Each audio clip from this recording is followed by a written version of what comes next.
어두운 이 밤바다를 향해 하는 이 선박들에게 가장 중요한 이정표는 그 무엇보다도 이 해변에서 묵묵히 빛을 비추고 있는 등대일 것입니다.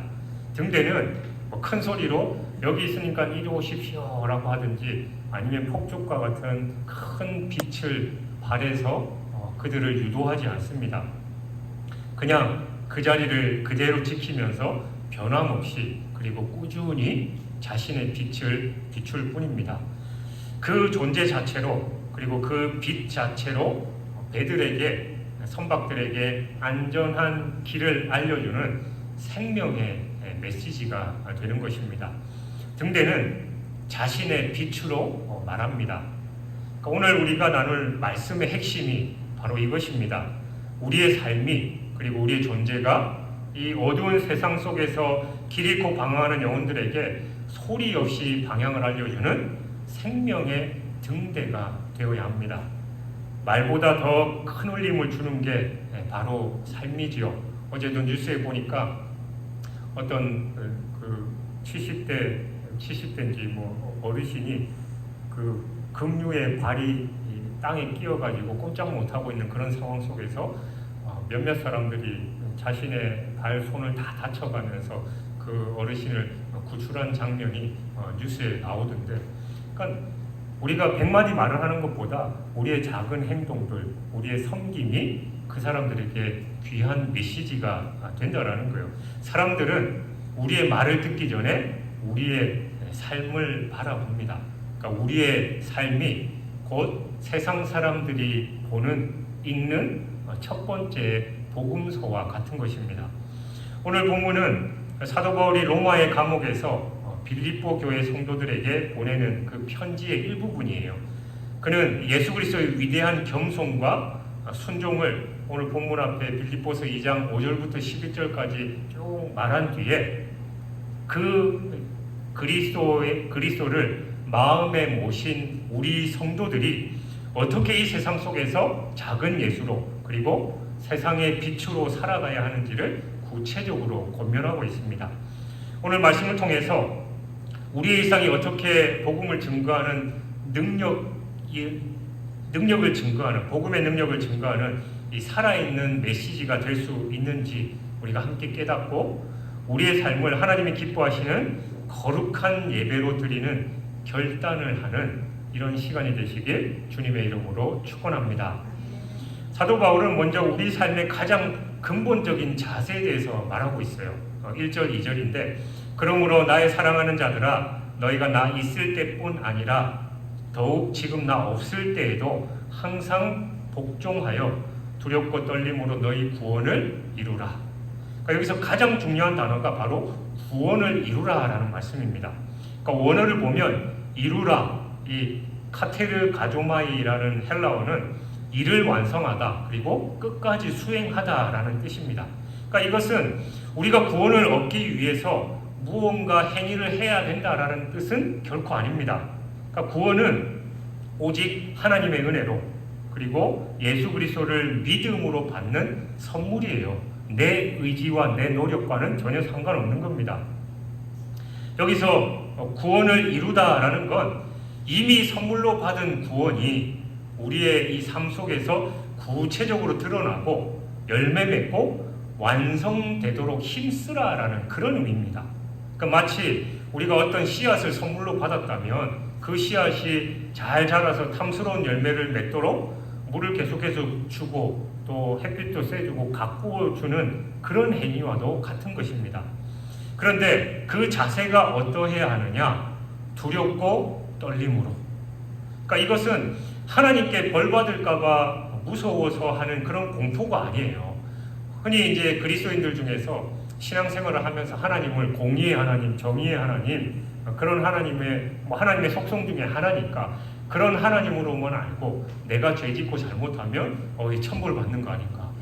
예를 들어서 오늘 교회 주일날 예배 안 드리고 다른 데 갔는데 이상하게 그날따라 차가 고장나고 교통사고가 나가지고 그렇지 내가 교회 안 가고 딴 데 가니까 하나님이 나를 벌하셨는가 보다. 물론 그럴 수도 있겠지만 하나님은 그렇게 우리의 죄에 대해서 무조건 단죄만 하시고 또 벌만 내리시는 분이 아니다라는 거예요. 만약에 그랬다면 저나 여러분이나 여기에 살아계신 분이 누가 있겠어요? 벌써 죽어도 수백 번 죽어도 뭐 이상하지 않을 만큼 우리는 죄인이다라는 겁니다. 그러니까 우리는 단순하게 그렇게 생각해서는 안 된다라는 거예요. 여기서의 두려움과 떨림은 나 같은 죄인을 구원하신 하나님의 이 거룩하심과 그 위대한 능력 앞에 압도되는 것을 느끼는 경외심이에요. 그러니까 하박국 선지자가 불평불만을 하잖아요. 하나님이 살아계시며 세상이 왜 이렇게 썩었고 저 악한 사람들은 왜 잘되고 하나님은 도대체 뭐 하십니까? 라고 했을 때 하나님이 그에게 어떻게 대답하셨어요? 대답하시기 전에 하나님의 임재가 느껴지니까 하박국 선지자는 그 자리에서 땅에 납작 엎드려서 하나님을 찬양하게 된다는 거예요. 그러니까 하나님을 경외한다는 게 바로 그거예요. 그냥 내가 혼날까봐 두렵고 떨리는 게 아니라 우리가 전문용어로 흔히 하는 아우라가 느껴지는 거죠. 그 앞에 납작 엎드리고 또 숙일 수밖에 없는 게 바로 경외심입니다. 혹시 나의 삶이 하나님의 영광을 가리지 않을까? 나의 나태함 때문에 구원의 감격을 잃어버리지 않을까 하는 이 거룩한 긴장감을 가지고 우리의 구원을 소중하게 여기면서 삶으로 살아내야 된다라는 강력한 권면입니다. 그런데 이 위대한 일을 어떻게 우리의 힘으로 할 수 있겠냐라는 거예요. 여러분 잘 안 되잖아요. 하루에 수십 번씩 내가 착하게 살아야지. 하나님이 지켜보고 계신데 하나님의 영광을 가리지 않아야지. 우리 목사들은 더 그래요. 그래서 이 1026 연합 부흥 성회와 관련해서 또 차에 붙이는 스티커 자석도 교회별로 다 나눠줬거든요. 그래서 어제 제가 비가 너무 많이 와서 잠깐 떼놓고 다시 못 붙였는데 그걸 붙이고 다니면 이 교회차라는 게 분명히 드러나잖아요. 그러면 우리 목회자들은 이 교회차를 운전하면서 그게 얼마나 부담이 되게요. 만약에 난폭 운전을 한다든지 아니면 교통법규를 어기면 사람들이 그 교회 이름이 버젓이 있는데 얼마나 욕을 하겠냐는 거예요. 그러니까 그런 것만 해도 우리가 그런데 정말 하나님이 살아계시고 우리와 동행하시고 우리의 모든 것을 지켜보신다라고 했을 때 우리의 삶의 모습이 어떻게 돼야 되냐라는 겁니다. 그래서 우리의 힘으로는 할 수 없으니까 바울이 곧바로 13절에서 그 일을 할 수 있는 비결, 능력에 대해서 말하고 있습니다. 너희 안에서 행하시는 이는 하나님이시니 자기의 기쁘신 뜻을 위하여 너희에게 소원을 두고 행하게 하시나니. 그러니까 우리가 구원을 일해서 완성해 나갈 수 있는 이유는 하나님께서 우리 안에서 먼저 일하고 계시기 때문이다라는 겁니다. 여기서 행하시는 이라는 뜻은 에너지를 공급하시는 분, 또 효과적으로 일하시는 분이다라는 뜻입니다. 그러니까 하나님은 우리에게 단순히 구원을 살아내라 라고 명령만 하시는 분이 아니다라는 거예요. 그 일을 할 수 있도록 우리의 마음속에 소원, 그러니까 의지와 소망을 주시고 그 소망을 실천할 능력까지도 공급해 주시는 분이십니다. 그러니까 우리의 순종은 하나님의 은혜로운 그 역사에 대한 응답인 거예요. 우리에게 하라고 명령하실 뿐만이 아니라 능력과 힘까지도 주시기 때문에 우리는 그 말씀에 순종해서 나가면 되는 겁니다. 이스라엘 백성들이 홍해를 건널 때 하나님께서 모세로 하여금 지팡이로 홍해를 치라라고 명령하셨잖아요. 그러면 모세에게는 그런 능력이 없지만 내가 행할 거기 때문에 너는 내 말에만 순종하면 내가 다 알아서 해줄게라는 뜻입니다. 요단강을 건널 때도 마찬가지죠. 법궤를 든 사람이 레위인이 먼저 발을 내딛었을 때, 제사장이 내딛었을 때 물이 갈라지는 거예요. 하나님 모든 걸 다 해결해 주셔야 제가 가죠. 하나님의 방법은 그게 아니에요. 하나님의 말씀, 하나님의 그 명령에 믿음으로 우리가 일을 하기 시작했을 때 내 안에 계신 성령의 능력이 나타나는 겁니다. 그래서 뭔가를 말씀에 순종해서 하면 결과물이 있고 능력이 나타나고 기적을 경험하지만 아무것도 하지 않으면 아무 일도 일어나지 않는 것입니다. 에베소서 2장 8절 10절은 이 말씀이 이 관계, 이 말씀의 관계를 아주 잘 설명하고 있는데 너희는 그 은혜에 의하여 믿음으로 말미암아 구원을 받았으니 이것은 너희에게서 난 것이 아니요 하나님의 선물이라 행위에서 난 것이 아니다라고 분명히 말씀하고 있습니다. 그리고 우리는 그가 만드신 바라 그리스도 예수 안에서 선한 일을 위하여 지으심을 받은 자니. 그러니까 구원은 전적인 선물이지만 그 구원받은 자는 선한 일, 그러니까 구원을 삶으로 살아내는 그 삶을 살도록 부름받았다라는 그런 말입니다. 그러므로 우리는 우리의 구원을 당연하게 여기지 않고 하나님을 경외하는 마음으로 매일의 삶 속에서 구원의 열매를 맺기 위해서 힘써야 합니다. 우리 힘으로 할 수 없으니까 하나님 제 안에 소원을 주시고 행한 능력을 주셨으니까 오늘 하루 구원받은 자답게 살 수 있도록 인도해 주십시오라고 기도하면서 시작해야 하는 거예요. 그러니까 우리가 가장 먼저 해야 할 일이 바로 기도입니다. 미국의 유명한 자동차 회사의 포드사를 설립한 그 포드가 어떤 기자가 얘기했다잖아요.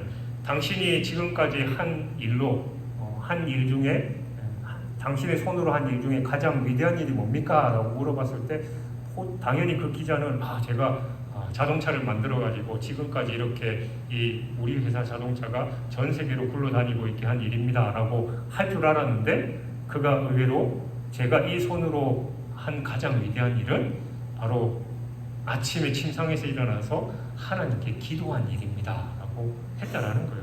여러분 우리는 가장 먼저 해야 될 일이 기도입니다. 그러니까 성령의 능력을 구하는 거예요. 우리가 기도할 때 성령께서 일하시고 능력을 주시기 때문입니다. 그래서 그 능력을 의지해서 구원받은 자로서의 삶을 사는 여러분 되시길 주님의 이름으로 축원합니다. 이제 바울은 구원을 이루어가는 삶의 구체적인 모습, 그러니까 세상 속에서 빛이 되는 삶의 품격에 대해서 말하고 있어요. 14절에 모든 일을 원망과 시비가 없이 하라. 그러니까 원망이라는 헬라어 공기스모스는 불평하면서 투덜거리는 소리를 의미하는데 특별히 구약성경에서 이스라엘 백성이 광야에서 하나님과 모세를 향해서 불평했던 그 모습을 떠올리게 하는 단어입니다. 그들의 원망은 하나님의 선하심과 공급하심에 대한 불신에서 비롯됐잖아요. 만나와 메추라기로 자기들을 인도하시고 낮에는 구름 기둥, 밤에는 불 기둥으로 선하게 인도하신 하나님이심에도 불구하고 그들은 사사건건 하나님을 향해서 불평, 불만을 했었습니다. 여기 또한 시비는 마음속의 의심에서 시작돼서 밖으로 터져나오는 논쟁이나 다툼을 의미합니다. 여러분, 원망과 시비는 바로 이 공동체를 병들게 하고 하나님의 영광을 가리는 가장 치명적인 독소입니다. 모든 교회의 문제의 시작이 바로 이것 때문인 거죠. 그래서 우리는 의도적으로 우리의 원망과 시비, 또 불평과 불만이 아니라 모든 것이 하나님의 은혜다라는 걸 입에 달고 살아야 돼요. 그리고 감사해야 됩니다. 그럴 때 하나님의 은혜를 누릴 수 있고 공동체는 평안해지는 거예요. 날마다 불평불만만 하면 당연히 뭐가 되겠습니까? 그러나 부족한 거 우리가 이해해주고 품어주고 또 하나님의 은혜를 감사하고 또 하나님께 영광 돌릴 때 공동체는 편안해질 뿐만이 아니라 하나님의 은혜가 더 충만히 임하는 겁니다. 바울이 원망과 시비를 금지하는 이유가 바로 15절에서 나오는데 이는 너희가 흠이 없고 순전하여 어그러지고 거스르는 세대 가운데서 하나님의 흠 없는 자녀로 세상에서 그들 가운데 빛들로 나타내며라고 말합니다. 그러니까 흠이 없고라는 뜻은 다른 사람들이 보기에 비난할 것이 없는 상태, 그러니까 외적인 그 삶의 모습, 간증을 의미해요. 또 순전하여라는 것은 다른 것과 섞이지 않는 순수한 상태, 즉 내면의 동기와 순결함을 의미합니다. 그러니까 이렇게 우리가 내외적으로 깨끗한 삶을 살아갈 때 비로소 어그러지고 거스르는 세대, 즉 죄로 인해서 비틀거리고 하나님을 대적하는 이 어두운 세상 속에서 빛들로 나타날 수 있다라는 것입니다. 여기서 빛들은 창세기 1장에서 해와 달과 별들을 가리키는 단어입니다. 그러니까 하나님께서 이 흑암 가운데 빛을 창조하셨듯이 성도들은 이 어두운 세상 속에서 하나님의 빛을 받아서 반사해서 세상을 밝히는 영적인 천체와 같은 존재들인 겁니다. 그러니까 우리는 스스로 빛을 발할 수 없습니다. 빛 대신 주님의 빛을 받아야만 우리는 그 빛을 반사해서 세상을 밝힐 수 있습니다. 그건 주님과 동행하는 삶을 살아갈 때만 가능합니다. 그러니까 내 안에 계신 주님이 내 삶을 주관하도록 나의 주권을 내어드릴 때 우리는 빛의 자녀로 살아갈 수 있습니다. 예수님께서도 마태복음 5장 16절에서도 말씀하셨죠. 이같이 너희 빛이 사람 앞에 비치게 하여 그들로 너희 착한 행실을 보고 하늘에 계신 아버지께 영광을 돌리게 하라. 그러니까 우리 말이 아니라 우리의 착한 행실, 그러니까 원망과 시비가 없는 흠없는 삶이 사람들로 하여금 하나님께 영광을 돌리게 하는 통로가 된다라는 말씀입니다. 그러니까 성경 속에서 다니엘은 이 삶의 위대한 본을 보였습니다. 그는 포로로 잡혀가서 이방 나라의 이 총리가 되었죠. 수많은 정적들이 그를 시기에서 고발할 근거를 찾으려고 했지만 다니엘서 6장 4절은 아무 근거 아무 허물도 찾지 못하였으니 이는 그가 충성되어 아무 그릇됨도 없고 아무 허물도 없음이었더라 라고 분명하게 증거합니다.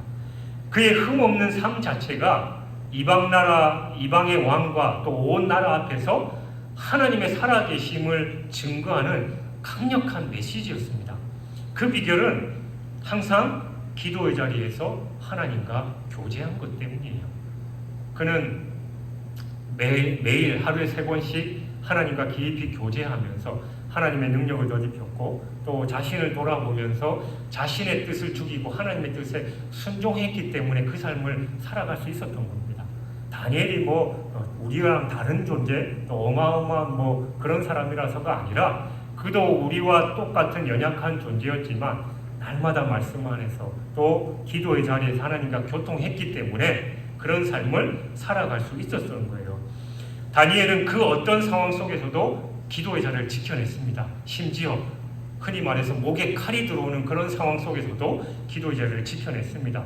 기도할 때 하나님께서 역사하시고 우리의 삶을 주관하시며 하나님의 뜻에 합당한 삶, 빛된 삶을 살도록 우리를 이끌어 가십니다. 여러분, 나의 언어 생활과 나의 삶의 태도를 점검해 봐야 합니다. 나는 감사하는 사람입니까? 아니면 원망과 시비, 또 불평, 불만이 습관화된 그런 사람입니까?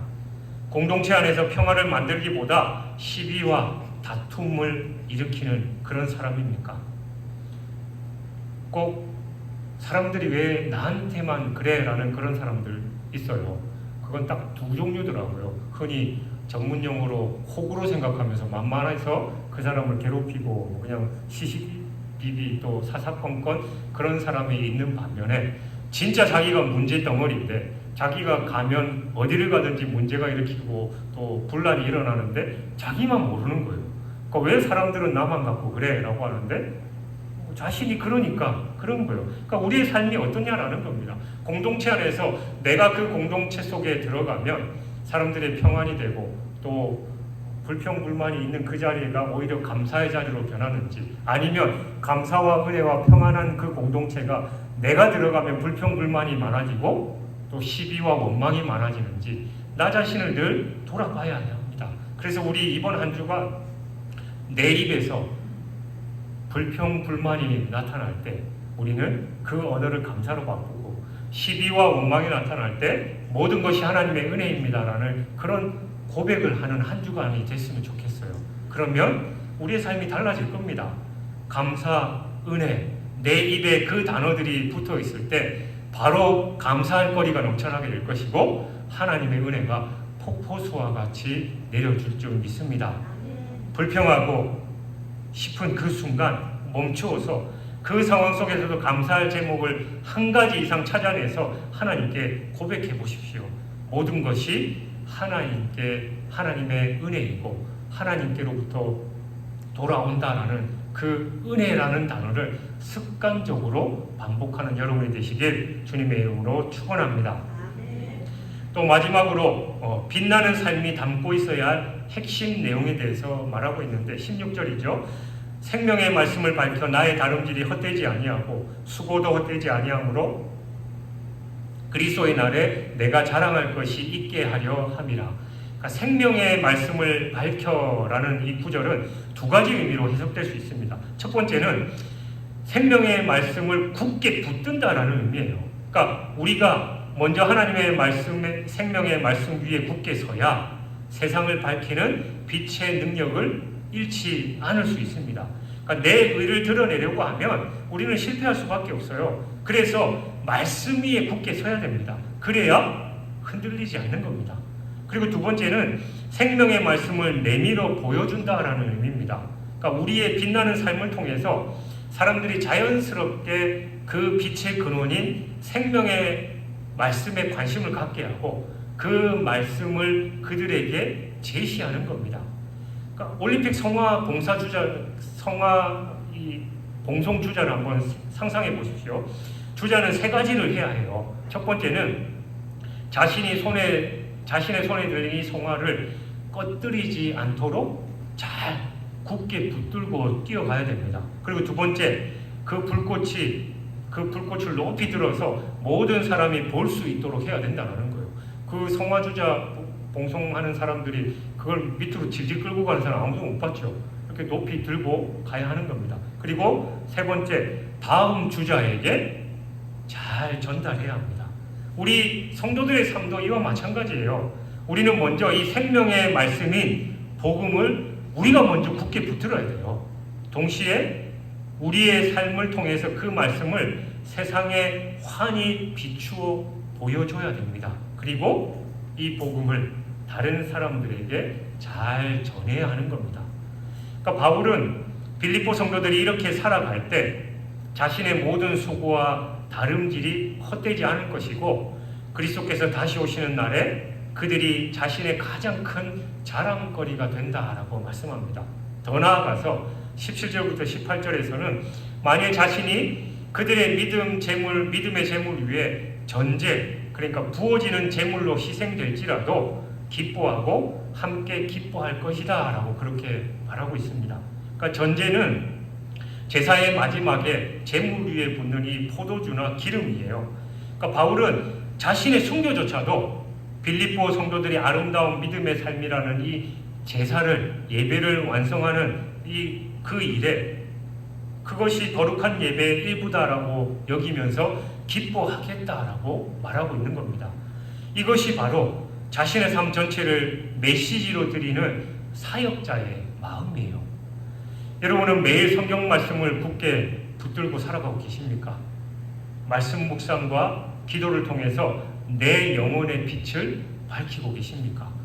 더 나아가서 내 삶을 통해서 그 생명의 말씀을 주변 사람들에게 어떻게 비춰 보여줄 수 있을지 구체적으로 우리는 생각해야 합니다.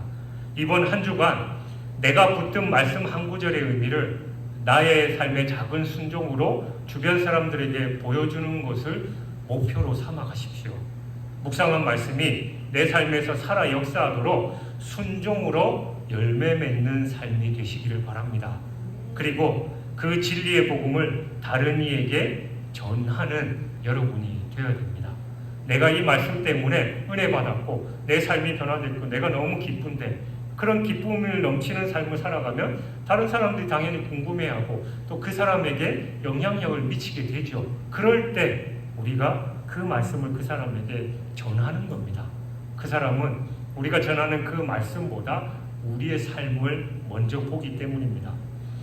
오늘 우리는 빌립보서 말씀을 통해서 우리의 삶이 어떻게 세상 속에서 복음의 메시지가 될 수 있는지를 배웠습니다. 첫 번째, 하나님의 능력 안에서 두렵고 떨림으로 우리의 구원의 삶을 살아내야 됩니다. 구원받은 자로서 그에 합당한 그리스도인으로서 어떻게 살아가야 되는지 나 자신을 늘 돌아보면서 말씀대로 순종하며 살아가야 합니다. 두 번째는 원망과 시비가 없고 흠 없고 순전한 삶으로 세상의 빛을 발해야 됩니다. 아이 저 사람하고 같이 있으면 늘 짜증이 나. 맨날 불평불만만 하고 막 부담스러워. 그런 삶이 아니라 저 사람만 있으면 늘 마음이 푸근하고 기분이 좋아. 왠지 모르겠어. 그런 삶을 살아가야 한다라는 겁니다.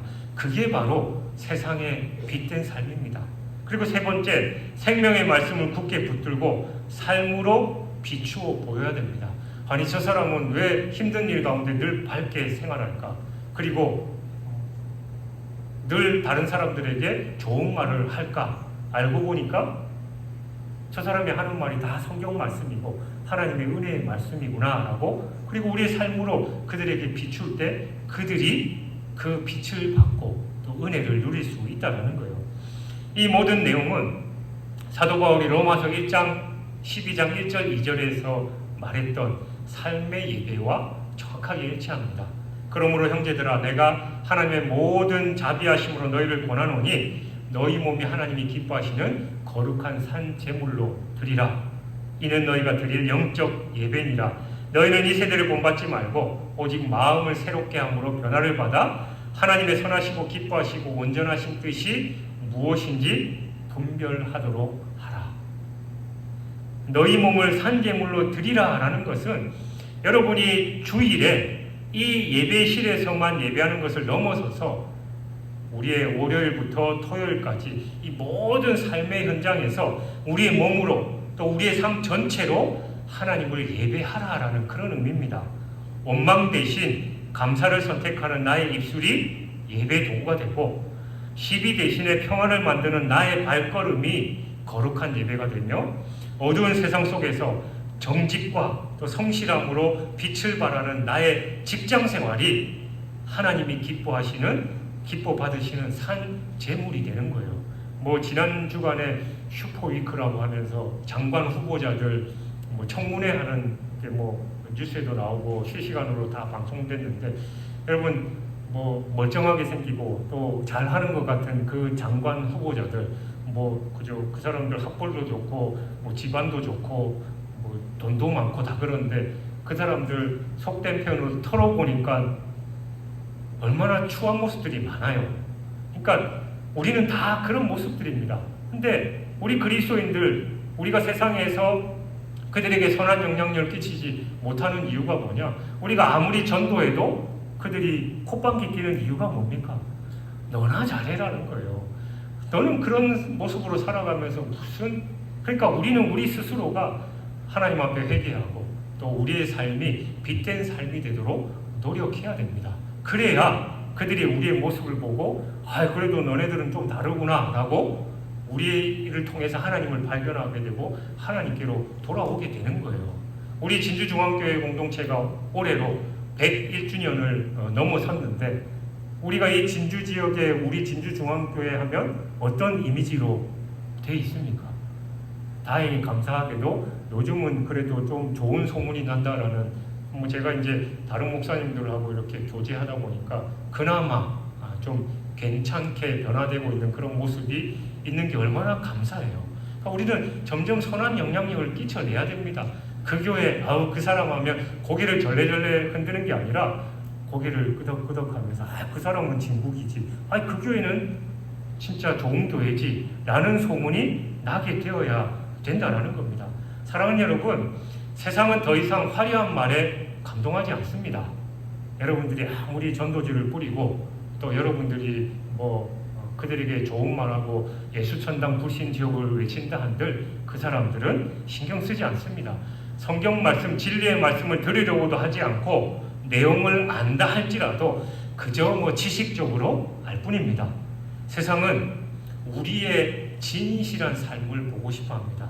그래서 우리 삶이 메시지입니다. 이번 한 주간 그리고 앞으로 우리의 모든 날들이 하나님을 경외함으로 구원을 이루어가고 원망 없는 순전함으로 빛을 발하고 생명의 말씀을 삶으로 살아내는 거룩한 산제사, 또 영적 예배가 되기를 바랍니다. 그래서 우리의 삶이라는 소리 없는 이 등대의 빛을 보고 수많은 영혼들이 생명의 주님이신 예수 그리스도께로 돌아오는 놀라운 역사가 일어나길 믿습니다. 우리가 119 전도운동을 통해서 우리가 한 영혼을 품고 기도하고 그들에게 선한 영향력을 끼치고 그리스도의 사랑을 전할 때 그들 한 명이 돌아오고 또 그들을 통해서 또 다른 사람들이 주님께로 돌아오고 그럴 때 바로 하나님 나라가 완성되는 것이죠. 그 중심에 우리 진주중앙교회 공동체가 있기를 주님의 이름으로 축원합니다.